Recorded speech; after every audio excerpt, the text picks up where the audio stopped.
Hi, thank you for watching Dig Into China. I'm Dong Shong. If you have not done so already, please subscribe to my channel. Thank you very much. For decades, China has been known as the factory of the world, with a massive global production output that exceeds that of any other country. According to data released by the United Nations Statistics Division, China's manufacturing output climbed from $3.46 trillion to $3.9 trillion between 2017 and 2019. China's manufacturing output accounts for approximately 30% of total global output. For many years, China has been at the forefront of manufacturing, outpacing many other prospective rivals, including the United States. That is a quantum leap from 1990, when China only produced less than 3% of global output.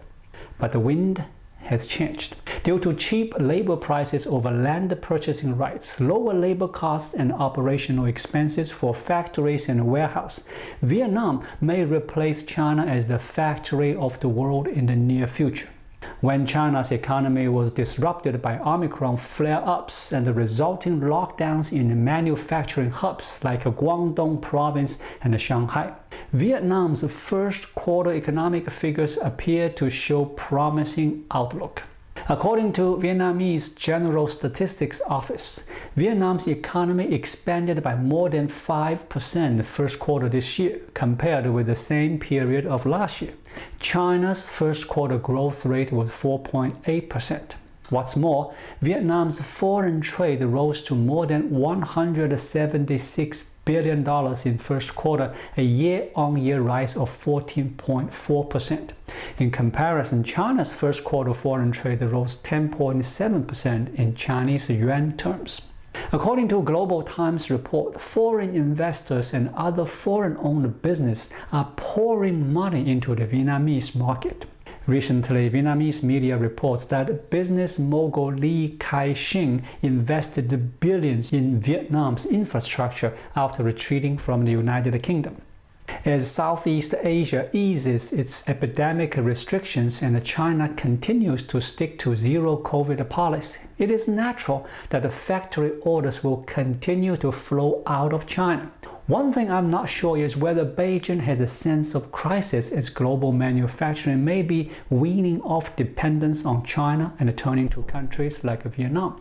China began its reform and opening up in 1978. Vietnam followed China's footsteps and started its own market reform in 1986. It is known as Doi Moi. For the past decades, economic growth on both countries has been remarkable.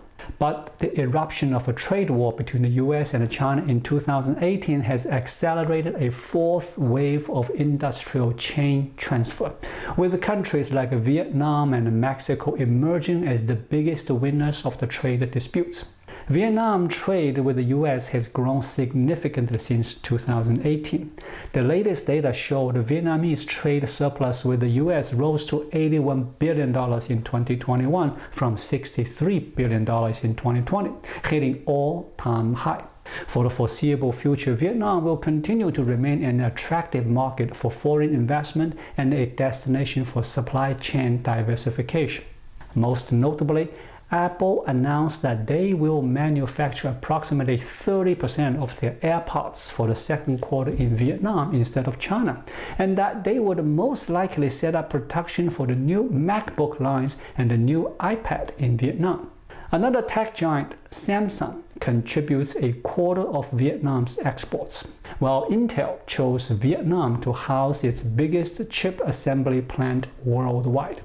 According to a recent McKinsey Global Institute study, many companies will likely shift a quarter of their global product sourcing to new countries over the next 5 years, while climate risks, cyber attacks, and even the ongoing pandemic are only going to accelerate this trend. Other than its close geolocation to China, the backbone of Vietnamese economic growth is a diverse trade structure, increasing wages, and domestic consumption. Nonetheless, labor costs still remain competitive, which helps its attracting foreign investment. With the average monthly wage of about $320 compared to the regional average of close to $1,800 in 2020, it's no surprise that the Vietnamese low labor costs are one of its most appealing characteristics to importers. Importers who have experienced sourcing from China know that it is easy to find a manufacturer for almost any product type in China. And not just one manufacturer in Vietnam. You can find tens, if not hundreds, of manufacturers with a similar skill set and product manufacturing. Machinery, garments and textiles, footwear and headwear, food and beverage and metals are among the top exports of the country. Vietnam's investment landscape is divided into three main zones in the north, center, and the south of the country. Out of these three regions, investors typically end up investing in the north and the south of the country. Particularly, Vietnam's northern areas are well positioned as a destination for China Plus One manufacturing and are well known for heavy manufacturing, oil and gas, and more recently for high-end manufacturing process, such as auto manufacturing, etc.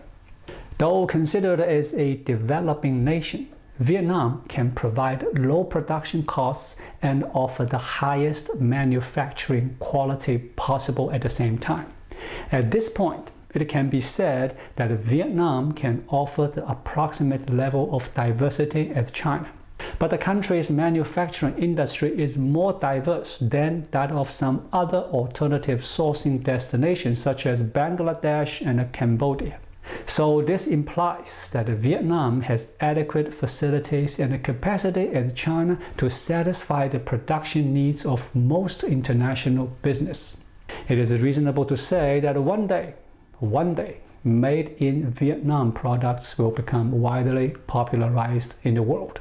Thank you for watching. Please leave a comment and subscribe to my channel. Just click the subscribe button right here. I'll see you again shortly. Until then, be well.